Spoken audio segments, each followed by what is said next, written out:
meus amores, aqui é Karina Duarte do programa Na Vibe com Karina e hoje a minha entrevistada é uma mulher muito especial.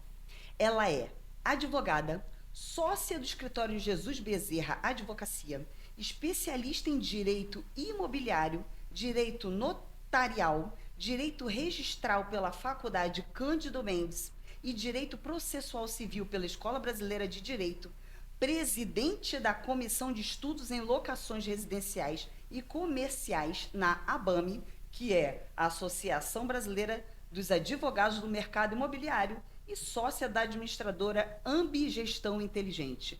Gente, essa mulher é muito especial. Tudo bom, Priscila? Tudo bem, Karina? Que prazer imenso estar aqui com você. Seja muito bem-vinda, tá?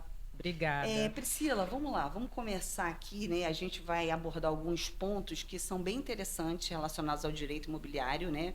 Eu sou bastante leiga e eu quero fazer perguntas para vocês. Assim, eu quero me colocar no lugar dos telespectadores, das pessoas que estão nos assistindo, que eu acho que vai ser bem legal essa conversa da gente, né? Sim.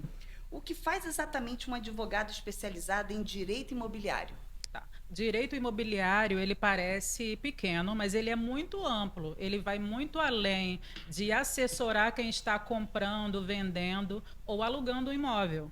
Então, existem colegas que são especialistas, por exemplo, em grandes empreendimentos, que trabalham com construtoras, trabalham com imóveis rurais. Então, tudo que se diz respeito ao imóvel, existe um colega especialista no direito imobiliário, mas como ele é muito amplo, a gente ainda faz o nicho. Por exemplo, eu sou advogada imobiliarista, especialista em regularização de imóveis. Cada um na sua área vai agindo ali naquela Isso, área, né, isso. E competente. quanto mais especialista, melhor. Ah, com certeza.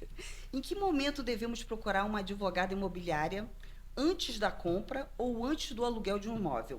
Ou apenas quando surge algum problema? No Brasil, nós temos um mau hábito de procurar uma assessoria jurídica quando o problema já aconteceu. E muitas vezes, se há uma prevenção, o cliente ele deixa, né, de arcar com danos que muitas vezes são irreparáveis. Eu vou dar um exemplo no caso de compra e no caso de locação. No caso da compra, eu vou dar um exemplo de um cliente que comprou um imóvel através de financiamento e as pessoas acham que porque o banco tem um corpo jurídico, a Caixa tem um setor jurídico que o setor vai cuidar de tudo e não cuida. Então, após a escritura, depois que a pessoa fez a mudança, recebeu uma notificação de que aquele imóvel estava indo a leilão por conta de débitos condominiais. Nossa. E se houvesse uma assessoria jurídica prévia, esse problema poderia ser evitado.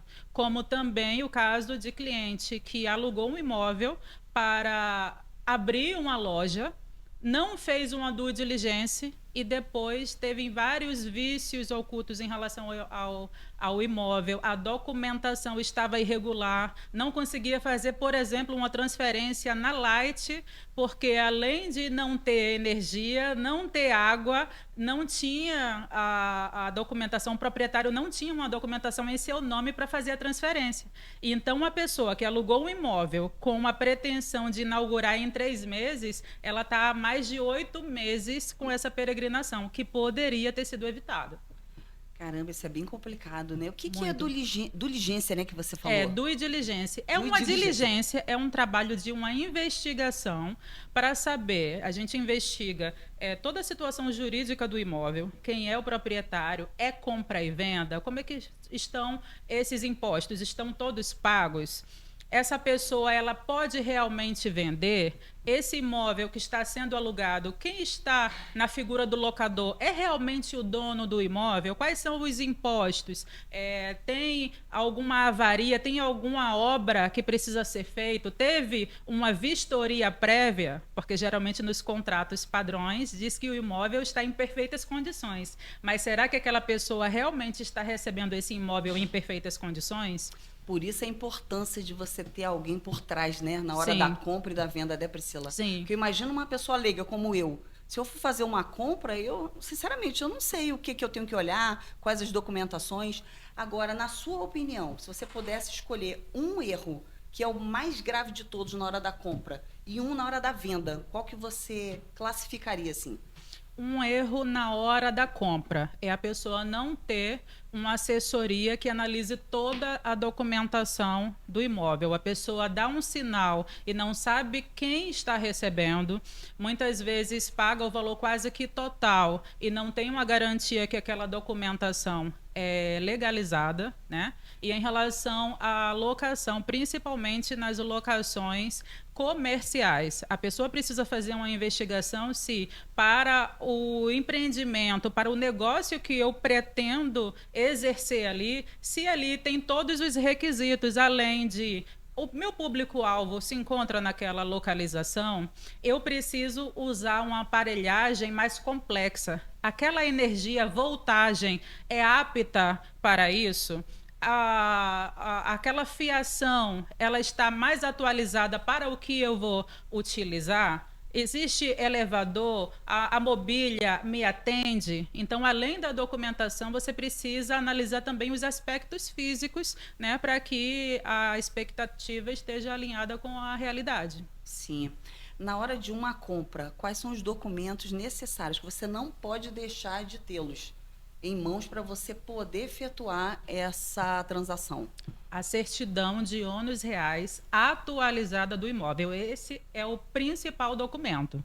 Certidão de ônus reais atualizada. Qualquer pessoa pode ir no cartório de registro de imóveis competente e pedir essa certidão. Se ela tiver o número de matrícula, é mais rápido, mas só com o número do endereço você consegue pedir essa certidão. No Rio de Janeiro custa menos de R$ 200 e você tem ali todo o histórico daquele imóvel. E é muito importante porque, digamos que você está negociando com a Maria, você tira ali a certidão e aparece o João. Maria, eu vi aqui que não aparece seu nome nessa certidão. Aqui aparece o João. Quem é João? Aí, geralmente, as respostas vêm assim. Então, João era o meu avô. E aí precisa fazer o inventário para meu pai, depois fazer o inventário do meu pai para eu e meus irmãos. E aí você descobre que o imóvel está em irregularidade. E aí você já não consegue fazer aquela compra devido a essa particularidade. Sim. Se fizer a compra, vai fazer por um instrumento particular que não tem, né, uma segurança jurídica, né? Ou vai precisar regularizar antes para fazer a escritura de compra e venda, que é chamada de escritura definitiva, né, posteriormente. E a ônus reais, então, é como se fosse o CPF do imóvel. Sim. Pelo que eu estou entendendo. Sim. É o histórico ali da vida daquele Isso, imóvel, né? Isso. As pessoas, elas se prendem muito à escritura, achando que a escritura é o documento mais importante, mas, na verdade, a escritura é só um contrato que diz que você está me vendendo por X, eu estou comprando de você por X, vai ser pago dessa forma e que você tem capacidade para vender, eu tenho capacidade para comprar. E é isso, é só um contrato. Então, esse contrato precisa ser levado a registro e aí sim essa pessoa que registrou se torna o legítimo proprietário. Enquanto, por mais que eu tenha feito uma escritura comprando o imóvel de você, enquanto eu não registrar, você continua sendo dona. Olha. Então, imagina, eu fiz uma escritura com você, não registrei, você sofreu um processo e essa pessoa que está te processando te pede esse imóvel como garantia. Olha, eu recebendo uma notificação que vai perder que esse vou imóvel. perder esse imóvel. Existem meios de defesas? Até existem. Mas imagina, eu vou ter que contratar um advogado para me defender, vou ter que pagar custos processuais, fora a preocupação, o estresse, que pode ser evitado se todo o processo é feito de forma completa. Priscila, isso que você está falando é muito importante. Eu conheço muitas pessoas que só vão até a fase da escritura. E até por não ter assim ninguém, um profissional ali auxiliando, ela acha que ali está tranquilo, ela está com a escritura, o imóvel é dela. Na realidade, só é dela, então, na hora que registra esse imóvel. Isso. Maravilhoso. Só após o registro. Tá. E antes de alugar um imóvel, quais os documentos precisam realmente ser conferidos para você ter, né, a garantia daquela locação? Tá. Isso é muito importante. Até para que você... E geralmente os locatários, eles não têm esse cuidado, né? Só para ressaltar, para a gente poder explicar para quem está em casa, locatário é quem está alugando. Alugando. E locador é o dono do imóvel. Sim. Desculpa te interromper. Imagina. Tem que ter esse cuidado, principalmente quando você vai dispensar uma certa quantia. Por exemplo, aquela locação, que a garantia é através de depósito calção. Essa pessoa que eu estou depositando, né, esses valores, é o locador? Ou é um terceiro? Pede a inscrição do IPTU e confirma se esse IPTU está em nome desse locador.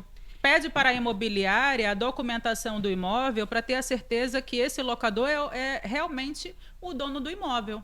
Recentemente, eu vi reportagens, né, de várias pessoas que foram lesadas, porque na locação fazia o depósito da garantia em conta de terceiro, e esse terceiro era um estelionatário. Olha, que perigo. Então, você precisa se certificar, porque ainda que esse negócio dê errado, se o dinheiro foi para a conta do locador, você consegue reverter a situação. Se esse dinheiro, digamos, numa compra e venda, você deu um sinal, esse negócio é desfeito, mas o sinal foi pago ao proprietário, você tem como reverter. E ainda que esse proprietário gaste o dinheiro, né, que é muito comum, você consegue pedir, então executa o imóvel para que eu tenha meu dinheiro de volta.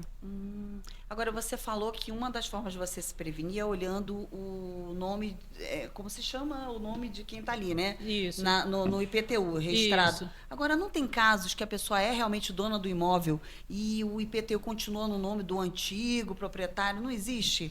Existe, principalmente nas transações mais antigas, porque hoje em dia, quando você registra o imóvel, já existe uma parceria entre o cartório de registro de imóveis e a prefeitura. Então, se você não fizer o preenchimento do formulário de alteração de titularidade, no próprio RGI vai cair a exigência. O RGI, ele pede que você preencha esse formulário dizendo que você comprou, quanto que você comprou, o carnê vai vir em nome de quem. A forma de pagamento você preenche, imprime, entrega ao RGI e aí o RGI faz essa comunicação com a prefeitura. Então é automático? Aí é automático, mas é bom observar que devido à alta demanda, a prefeitura ela tem até 1 ano após o registro para que esse carnê venha em nome desse atual proprietário. Mas se a pessoa for consultar uma certidão de elementos cadastrais ou uma certidão fiscal e enfitêutica, colocar o número do IPTU já vai aparecer em nome dessa pessoa que foi o comprador e que agora é o proprietário. Ah, entendi. Se você pudesse dizer, né, para o pessoal que está em casa, esse tipo de imóvel eu diria que você não deve comprar, ou esse tipo de imóvel eu diria que você não deve alugar de forma alguma. Eu vou começar com a locação. O tipo de imóvel que você não deve alugar é aquele imóvel que sofre com muitas infiltrações, que não bate sol e não tem, e por mais que você faça os reparos, não são suficientes. Então, até por uma questão de saúde, e muitas vezes o proprietário ele não quer resolver. Ele quer o seguinte: se tiver problema, você faça os reparos e não vou fazer abatimento. Então, eu não aconselho que faça. Muitas das vezes quer livrar daquele problema que para ele é um problema, né? Isso. Agora, em caso da compra, é muito... depende do caso a caso. Por quê? Ainda que o imóvel esteja irregular, esse imóvel pode ser uma excelente oportunidade de investimento. Por exemplo, eu trabalho com investidores que compram um imóvel que a documentação está irregular, regulariza essa documentação, às vezes reforma ou não, e depois de regularizado, revende muito mais caro. Porque um imóvel irregular, ele tem o seu valor de mercado depreciado em até 50%. Então, realmente seria uma oportunidade única, né? Seria uma oportunidade, mas desde que haja um planejamento. O que eu mais vejo são pessoas que compram um imóvel irregular achando que está tudo ok, ela não sabe como regularizar, quanto isso vai custar e quanto tempo vai levar. E aí, quando ela compra no escuro, é totalmente diferente. Uma coisa está irregular, mas eu consigo resolver em até 6 meses, vai custar X. Tudo isso está dentro do meu planejamento. Quando eu revender, eu tenho lucro. É diferente. Ou então, eu não pretendo revender, mas eu comprei abaixo do preço, vou regularizando aos poucos, sem pressa e ganho a longo prazo, ainda que não seja uma revenda. Então, desde que você saiba, tá tudo certo.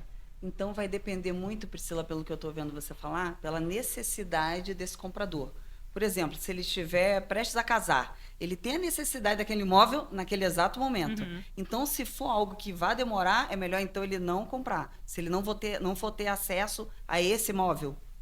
Depende também da necessidade. Por exemplo, se você precisa de um imóvel que, caso mude a configuração da sua vida e você precisa vender rápido, você deve buscar um imóvel regularizado, que aí você consegue vender através de financiamento, consórcio, né? Você tem mais liquidez e preços melhores. Agora, se você não tem pressa, eu não pretendo vender esse imóvel nunca, quero deixar de herança para os meus filhos, não tem essa pressa, desde que aquele imóvel também não seja um imóvel que pertence a um ente público, não seja considerado um bem público, que aí não tem como nem fazer um uso capião, né? Então, dependendo de se você tem pressa ou não, pode ser uma boa oportunidade. Eu ia acabar de perguntar sobre uso capião.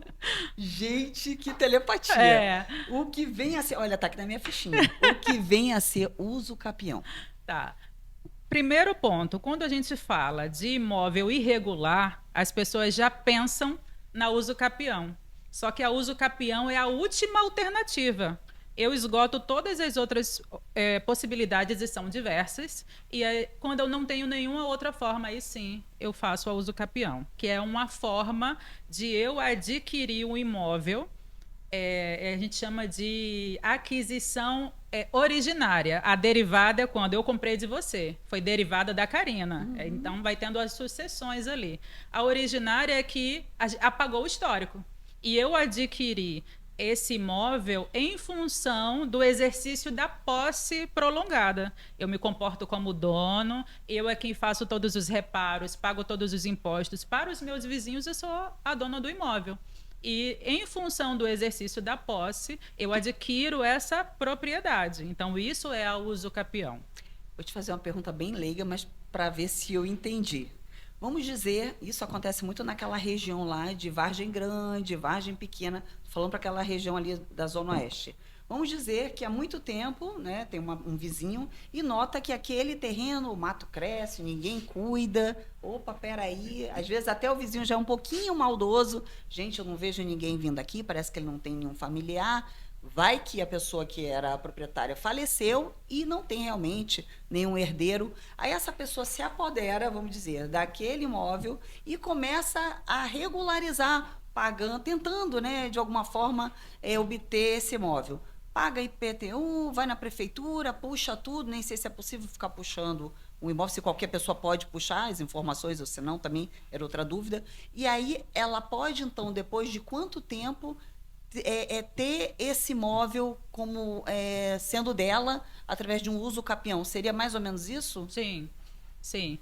Existem várias modalidades, né, que inicia com 20 anos, 15 anos, 10 anos, mas aí tem os seus benefícios.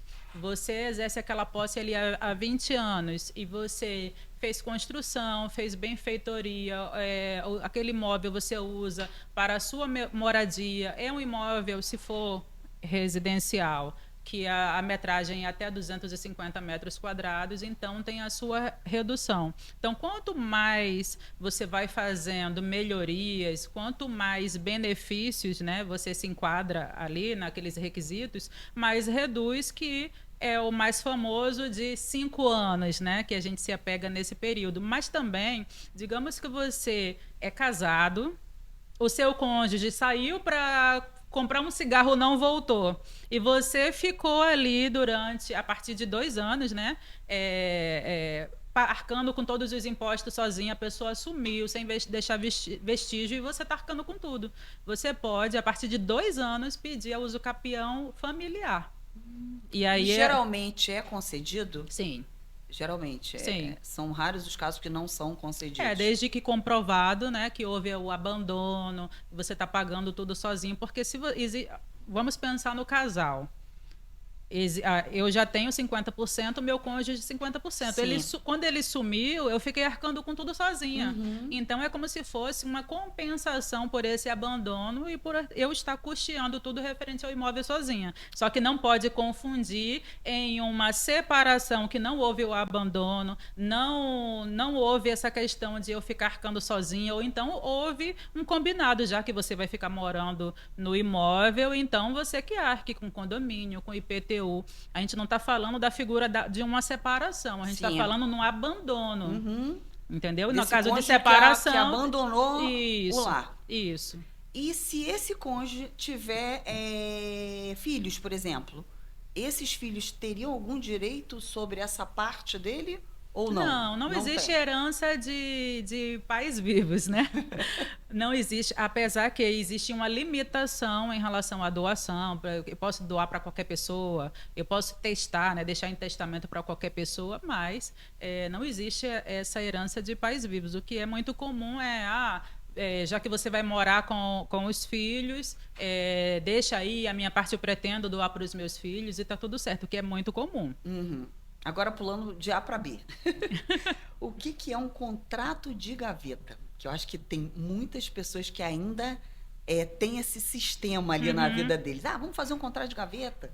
Não precisa de burocracia. Vamos lá, a gente faz um documento, leva no cartório, reconhece. E é seu. O imóvel você vai me pagando aí, paga não sei quanto por mês, é seu. Isso.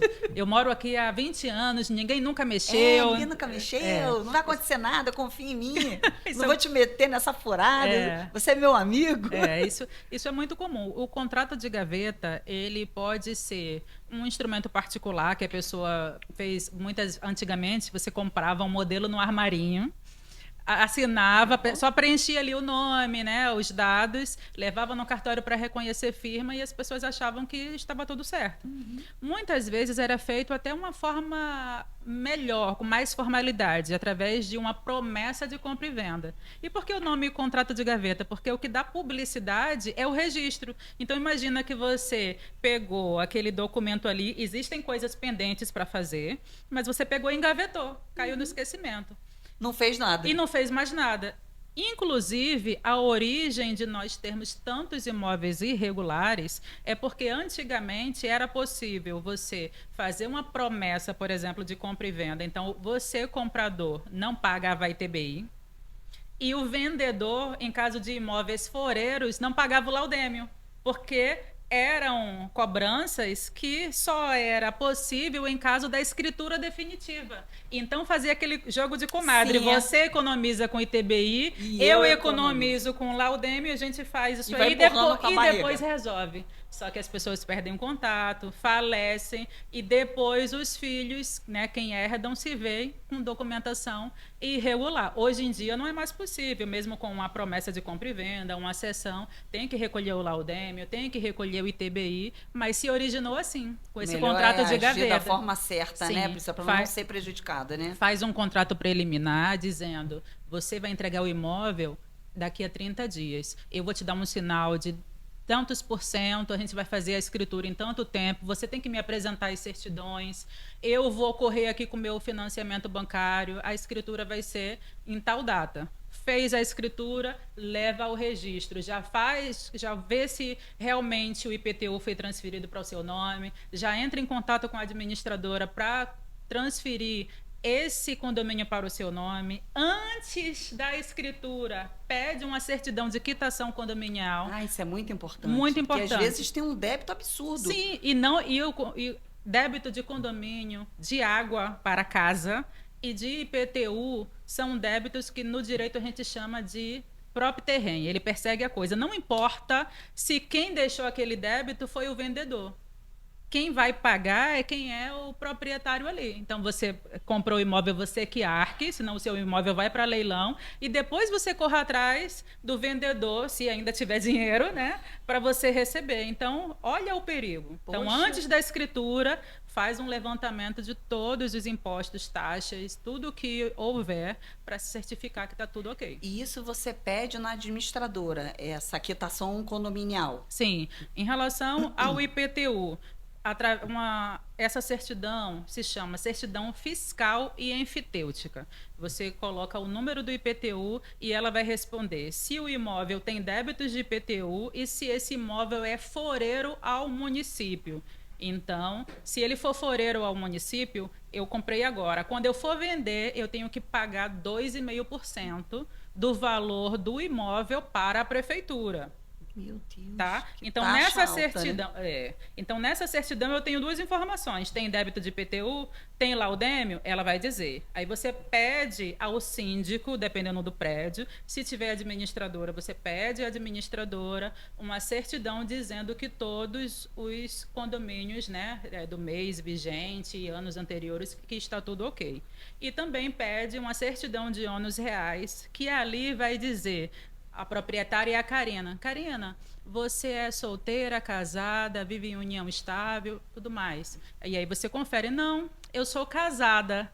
Então, mas aqui está dizendo que você está solteira, você precisa fazer uma averbação do seu casamento. Aqui está dizendo que é você e o João. Quem é João? Que o João não assinou o contrato com a gente. Então, essa certidão atualizada é que vai dizer se está tudo ok ou não. Uma pergunta, Priscila. Vamos dizer, eu sou casada e eu resolvo comprar um imóvel, mas eu não quero contar para o meu marido. Eu posso fazer isso ou não? Ele tem que estar ali naquela escritura, naquela situação da minha compra. Isso é possível? Aí depende Ou o marido do seu... quer esconder que está comprando um imóvel da sua digníssima esposa. Sim, aí depende do regime de casamento. Digamos que você seja casada pelo regime da comunhão parcial de bens. Não importa se o imóvel está só no seu nome ou só no nome do seu marido. Já é presumido que pertence aos dois. Agora, digamos, você é casada pelo regime da comunhão parcial de bens. Você recebeu uma herança. E aí, com essa herança, você quer comprar o imóvel. Então, você pede para colocar na sua escritura uma cláusula de subrogação, dizendo que a origem do dinheiro que você está comprando aquele imóvel foi de uma herança. Então, esse imóvel não vai comunicar com o seu marido. Porque, em tese, ele não faria parte dessa herança, Isso. então eu posso escolher o que fazer com o meu dinheiro. Isso. Entendi. Agora, se você for casada pelo regime da comunhão total de bens, aí não importa se é herança, se é doação, a não ser... Mesmo vindo... Mesmo vindo de herança. De herança. Sim. A não ser que a pessoa que deixou a herança para você deixe no testamento ou na escritura de doação que esse imóvel tem uma cláusula de incomunicabilidade. Então, ainda que você seja casada pelo regime da comunhão total de bens, não vai comunicar. Meu pai, agora falando, tentando falar sobre mim, meu pai uma vez me deixou um imóvel que ele fez questão de colocar incomunicável, Sim. impenhorável e inafiançável. Porque ele tinha medo que eu casasse com alguém que quisesse aproveitar e pegar o imóvel, me deixar sem nada. Ele fez isso. Sim, E antes dele morrer, ele tirou essa cláusula. Sim. E eu aconselho até que coloque uma cláusula de reversão, porque, assim, a lógica natural é que os pais, né, faleçam antes dos filhos. Sim. Mas, em caso de quebrar essa regra, né, esse filho venha a falecer primeiro. Então, na cláusula de reversão, caso o filho faleça primeiro, o imóvel volta para o pai. Se não tem essa cláusula, aí o imóvel vai ser para os herdeiros desse filho, que pode ser a mulher, pode ser filhos, enfim. Maravilha. Priscila, o que pode acontecer se eu deixar de pagar o meu IPTU e se eu deixar de pagar o meu condomínio? O meu imóvel, realmente eu posso perdê-lo? Pode. O imóvel vai para leilão e essa é uma das principais causas de perda da propriedade. E, antigamente, a prefeitura só só gravava na matrícula do imóvel aquela cláusula, né, o gravame da penhora. Hoje em dia, além da penhora que pode levar o imóvel a leilão, também é uma restrição bancária, um bloqueio da conta bancária, que agora se tornou até mais eficaz do que só gravar o valor, né, na matrícula do imóvel, porque até que o valor passasse o tempo e que o imóvel fosse efetivamente para leilão, esse devedor ele se beneficiava muito tempo ali. Então, a partir do momento que começou a haver bloqueio de conta bancária, retenção de valores, as pessoas começaram a buscar soluções mais rápidas. Sim. E, inclusive, a pessoa pode buscar a fazenda. Aqui na rua 7 de Setembro tem um local onde a pessoa pode buscar para resolver. Existem parcelamentos assim, 72 vezes. Ah, é possível. É possível parcelar e a pessoa vai pagando a parcela atual e o parcelamento e não correr o risco de perder o imóvel. E outra pergunta, eu quero comprar um imóvel e esse imóvel tem uma dívida de condomínio muito grande, mas ainda assim eu acho que é válido para mim. Mas eu não tenho esse dinheiro todo para pagar o condomínio. É possível parcelar esse débito e ainda assim fazer o registro desse imóvel ou não?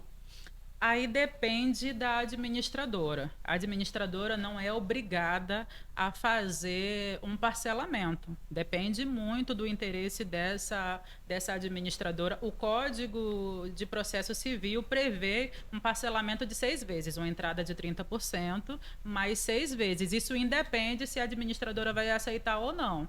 Mas, desde que seja tudo documentado, um contrato de parcelamento muito bem feito e que você abata esse valor, né, da compra do imóvel, é sim Possível. é sim possível. Mas no registro de imóveis vai constar que existe aquele débito, porque o escrevente do cartório ele é obrigado a citar na escritura. Tem que estar citado. Tem que estar, porque senão o próprio cartório ele pode ser responsabilizado. Então, O escrevente ele tem fé cartório tem pública. que fazer todas as anotações possíveis. Sim, é por ali isso que naquela- são pedidas as certidões. Sim. O cartório, ele vai pedir as certidões de interdições e tutelas para saber se aquela pessoa é incapacitado, se aquela pessoa não foi interditada. Vai pedir a certidão civil para saber se existem processos contra aquela pessoa na esfera civil e em relação ao imóvel também. Por exemplo, na certidão do condomínio, o débito do condomínio vai aparecer. Vai aparecer. E a certidão fazendária, para saber se existem alguma execução em relação a impostos. Também vai pedir a certidão da Receita Federal, porque vai aparecer, por exemplo, se a pessoa deixou um laudêmio, se a pessoa está com o CPF ali bloqueado em função Irregular, de débitos, né, irregular, por débitos de imposto de renda. Então, tudo que aparecer de anotação naquelas certidões, o escrevente ele é obrigado a transcrever na escritura e ele vai ler, vai reforçar sobre aquilo, porque o comprador ele vai assinar ciente do que ele está fazendo. Isso que eu ia te perguntar. O comprador, se quiser assumir aquele imóvel daquela maneira, ele pode. Ele pode. Vai estar ali constando que ele é ciente daquela situação, que ele está ciente. Sim. Entendi. Agora mudando para locação, que é uma coisa que certo. interessa a muita Muito. gente. Eu aluguei, eu sempre cito eu, mas não sou eu, tá? Eu aluguei uma casa de praia. E eu tenho uns amigos meus que são muito legais, são super amigos e tal. Ah, Karina, eu quero alugar no ano novo a sua casa. A casa não é minha, eu aluguei. Eu posso sublocar esse imóvel para uns amigos ganhando dinheiro? É possível? Desde que esteja previsto em contrato. Tem Se que no dar. seu contrato, geralmente os contratos já vem uma cláusula proibindo a sublocação. Se a sua cláusula proíbe a sublocação, você está infringindo o contrato e você pode ser responsabilizado. Agora, se o seu contrato permite a sublocação, está tudo certo. Sim. Só que todos os danos, o que ocorrer, quem vai responder em relação ao imóvel é você. Entendi. E quando o proprietário tem o direito de pedir o imóvel de volta? Esse é um direito que muita gente acha que tem e não tem. Porque a lei do inquilinato, ela veio muito mais para proteger o locatário. nesse sentido, porque antigamente as pessoas falavam assim: preciso que você desocupe um imóvel em 30 dias porque é para uso próprio, e muitas vezes não era. Então, quando que você pode ter esse direito de reaver o imóvel? Primeiro, quando encerrou o contrato. Segundo, se houve uma quebra contratual, tá? É para uso próprio, mas você não consegue pegar aquele valor e alugar um imóvel semelhante? Eu vou te dar um exemplo. O locador, ele precisa fazer um tratamento de saúde. Aquele imóvel, ele fica quase em frente ao hospital. Ele já é um imóvel adaptado. Então, não tem um imóvel semelhante que você conseguiria pegar o valor do aluguel e alugar um outro imóvel, se não existia. E você comprova, e aí sim você consegue reaver. Mas é muito difícil. É mesmo muito nesses difícil. casos de doença. Aí você precisa comprovar, e na maioria dos casos não é um caso de necessidade, é porque a pessoa alugou o imóvel numa baixa temporada, aí surgiu a possibilidade de investir no Airbnb, ela acha que está perdendo dinheiro e quer tirar o locatário para ter uma vantagem. Sim. É raríssimos os casos que realmente há uma necessidade de fazer uso do imóvel. Na maioria das vezes a pessoa se arrependeu da locação e quer se desfazer ali daquele contrato. Às vezes até rola aquela mentirinha, né? Sim, na maioria eu tô das com problema vezes. de saúde, porque minha sobrinha vai fazer um tratamento. Meu filho casou meu e vai filho precisar. casou, eu tô precisando do imóvel. Na maioria Agora, das... se a pessoa aceitar devolver esse imóvel, ela tem um tempo que é direito dela de sair, ou só quando ela arrumar um outro imóvel. Não, porque... aí é o que ficou combinado. O que a pessoa tem o tempo certo é no caso da venda do imóvel, que aí eu já antecipo, né? Tem a intenção de vender, esse locatário ele precisa ser notificado. Caso ele não responda dentro de 30 dias, entende que ele não tem interesse, mas primeiro ele precisa ser notificado. Sim. Tá? Se ele não responder, Se ele não esse e-mail, por exemplo, já consta ali, ele não é de ver e-mail. Aí o locador mandou, ou a administradora mandou para o e-mail dele, mas ele não é muito de ver e-mail. Aí ele pode dizer, vocês me mandaram, mas eu não consigo entrar no meu e-mail, está dando problema. A pessoa é obrigada. Eu não sei se eu estou explicando direito. Consegui entender. O locador entender. é obrigado, se não tiver a resposta, tentar mais um meio de estar chegando nesse locatário? Ele não é obrigado, mas eu aconselho que mande por WhatsApp, mande por pra carta. Cercar a pessoa, sim, né? carta registrada, por e-mail, por todas as vias, né? E a pessoa precisa dizer: eu tenho intenção de vender, eu vou vender por X e a documentação é essa. Eu aceito tal forma de pagamento. Aí, beleza. A partir do momento da notificação, não tenho interesse, o inquilino tem que mostrar o imóvel. Ele vai lá disponibilizar tal dia, tal horário para mostrar o imóvel. Depois que vendeu, aí quem tem que agir é o comprador. Esse comprador, ele, a partir do momento que ele registrar o imóvel, ele tem até 90 dias para notificar esse locatário dizendo: olha, eu não vou prosseguir com esse contrato de locação. Quando ele dá entrada no RGI, começa a contar o prazo, né? Em contagem regressiva, 90, 89, entendeu? Estou falando numa linguagem sem o juridiquês, porque muita gente, às vezes, acaba tendo que esperar o contrato acabar porque perdeu o prazo. E essa notificação tem que ser fidedigna. Não basta mandar por WhatsApp ou por e-mail. Tem que ter a certeza que o locatário recebeu. Nesse caso, aí já tem que ter a certeza. Como que você tem a certeza? Você manda uma notificação através do cartório de títulos... notificação extrajudicial.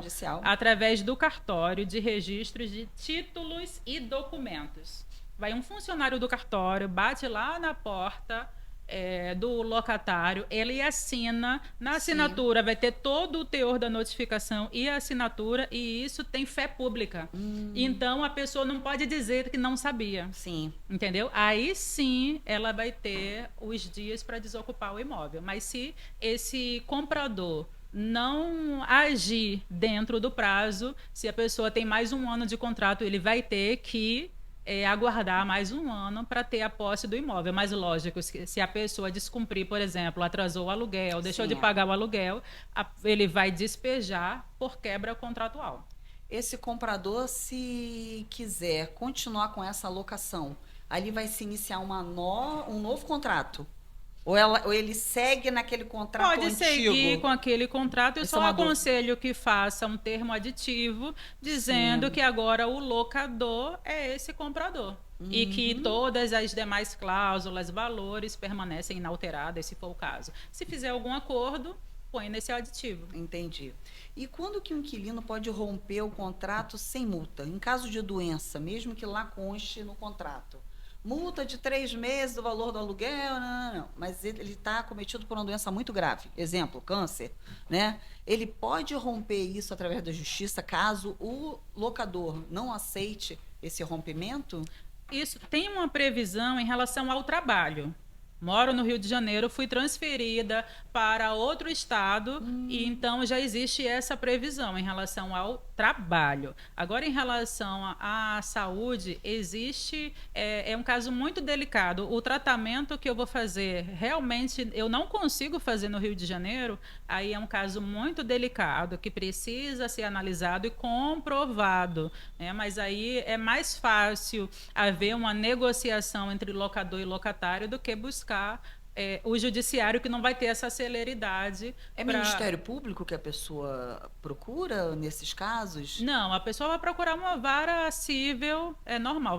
Vai ter a intervenção do Ministério Público se a pessoa se tornou incapaz, se a pessoa não consegue manifestar a vontade. Aí vai ter, além do juiz, né, e das partes, vai ter intervenção do Ministério Público para fiscalizar se os direitos daquela pessoa ali incapacitada se estão sendo resguardados. Entendi. Quais as consequências de um proprietário, né, do locador, que anuncia aquele imóvel para venda, sendo que ele tem um contrato lá com seu inquilino? Aí o cara tá lá vendo a internet, sem querer ele vê lá. Ih, caramba, esse é meu imóvel.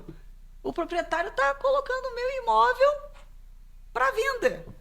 O que pode acontecer com Se esse ele locador? não foi notificado. Isso. Se Ele ele- não foi notificado, ele nem sabe. Ele tá feliz da vida lá, de repente ele tá lá olhando e vê o imóvel dele sendo anunciado, porque de repente quer alugar por um valor mais alto, enfim. Tá, nesse caso, se o locatário ele não foi notificado, ele tem o direito de preferência, só que ele tem que conseguir comprar nas mesmas garantias, não pode oferecer para o locatário, vou dar um exemplo, por 200 mil e vender para um terceiro por 150. Sim, isso Se era uma esse, pergunta. se esse locatário ele tiver condições de arcar com esses 150, ele consegue trazer uma linguagem do ramo imobiliário, né? Ele consegue derrubar essa venda e comprar. Agora E tem também como ele saber, doutora, que essa venda foi naquele valor X que ele tinha me oferecido? Tipo, ele me oferece, o locador me oferece por 200 mil. Aí ele vende para outra pessoa, mas para mim é como se fosse 200, mas não foi. Ele vendeu por 150 para o outro.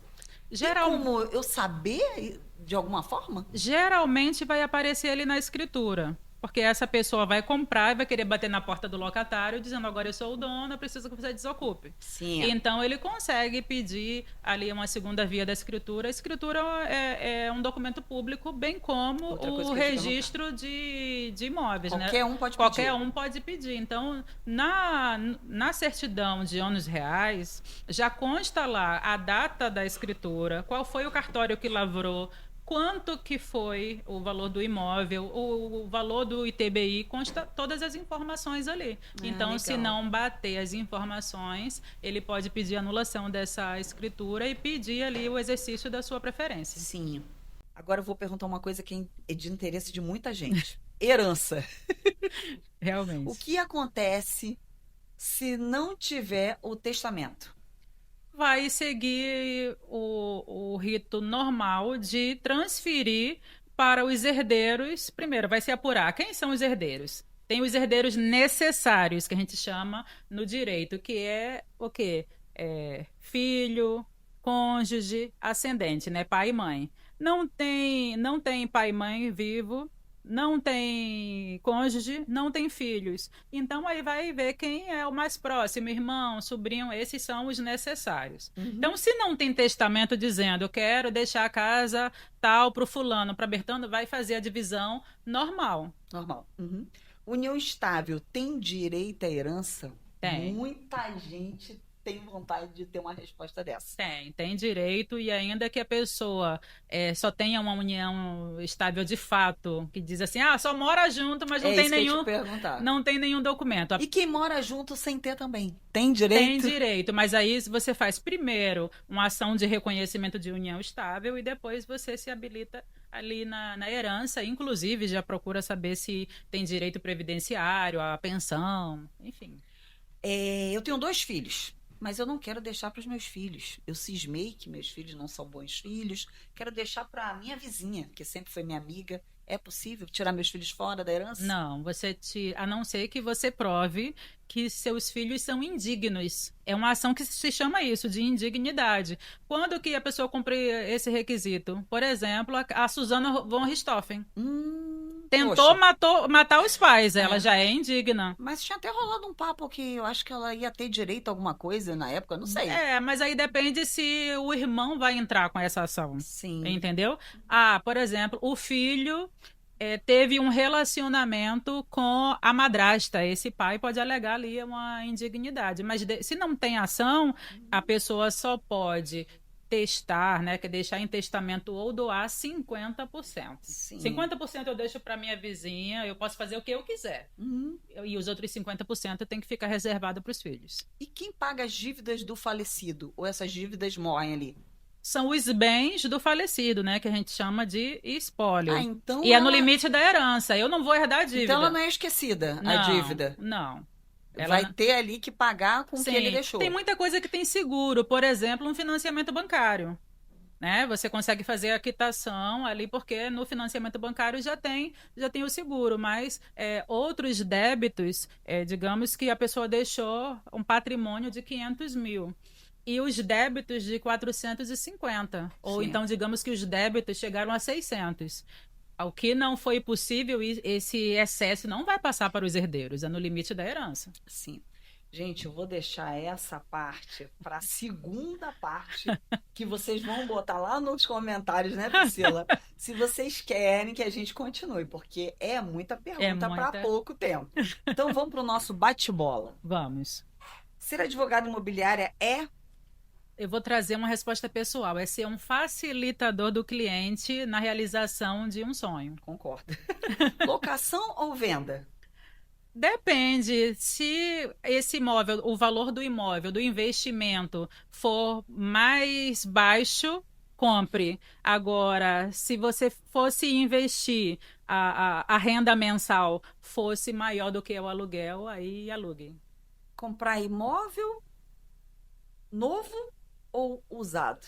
Se você está com poucos recursos, opte por comprar um imóvel novo, porque você vai ter o subsídio do governo, você vai conseguir se planejar melhor em relação àquele financiamento. Você vai comprar um imóvel pequeno, quita, faz amortização, revende, vai pegando um maior. É verdade. E vai chegar, aos poucos você vai chegando no patrimônio que você quer construir. O maior erro de quem compra um imóvel é comprar pela emoção e sem analisar a documentação.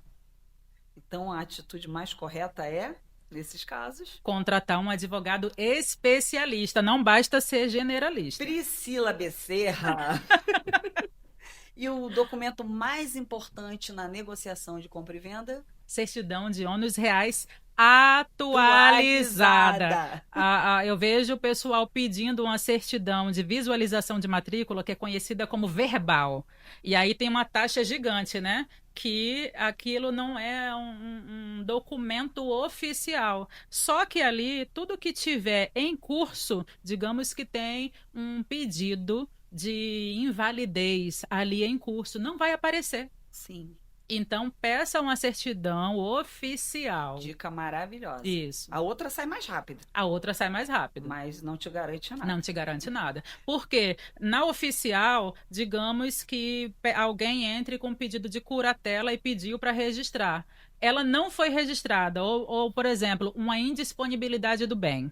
Ela não foi concluída, só que no rodapé vai dizer que foi prenotado um pedido de indisponibilidade daquele bem. Entendi. E que não foi concluído. Na que não é oficial, não aparece isso. Mas na que Vai aparecer. Que perigo, né? Eu vi um caso que tinha um rodapé de uma prenotação que aquele vendedor já tinha vendido para outra pessoa. Olha, E estava tentando vender novamente isso o acontece imóvel. muito, são os famosos golpes, né? Sim, sim. Priscila, eu quero te agradecer muito. Você é maravilhosa, gente. Pode contratar essa mulher linda, maravilhosa, empoderada, inteligente, estudiosa. E eu quero as considerações finais, Priscila. É uma pena, mas eu acho que a galera vai pedir a segunda parte, tá? Faz as suas considerações Eu gostaria finais. de agradecer a oportunidade. É um prazer eu vir aqui para esclarecer as dúvidas. Eu me coloco como uma facilitadora. O sonho da minha vida é contribuir com aquele 1% para reduzir a taxa de imóveis irregulares no país. E se eu posso deixar aqui um conselho para você que tem um sonho de adquirir a sua casa própria, se planeje.